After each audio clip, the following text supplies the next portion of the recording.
Shapur સરાડિયા railway line અંગે હજુ final સહિત 2 સર્વે થશે।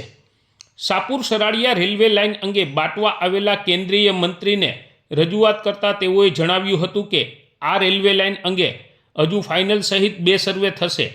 ત્યારબાદ જમીન સંપાદન પ્રક્રિયા અને તે પૂર્ણ થયા બાદ રેલવે બોર્ડ મારફત પ્રોજેક્ટ બજેટમાં મૂકવામાં આવશે। રેલવે મંત્રીએ શાપુર સરાડિયા રેલવે લાઇન પુનઃસ્થાપિત કરવા અને આ લાઇન વાંસજાળિયા સુધી લંબાવવા અંગે ભાવનગર ખાતે જાહેરાત કરી હતી, જેના ભાગરૂપે ગત ઓગસ્ટ માસમાં પ્રથમ સર્વે કરવામાં આવ્યો હતો।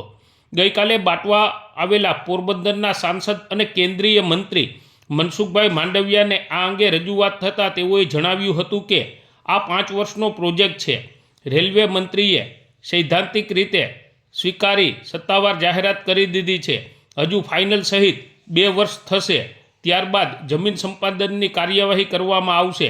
આ પ્રક્રિયા પૂર્ણ થયા બાદ રેલવે બોર્ડ દ્વારા બજેટમાં મૂકવામાં આવશે તેમ જણાવ્યું હતું।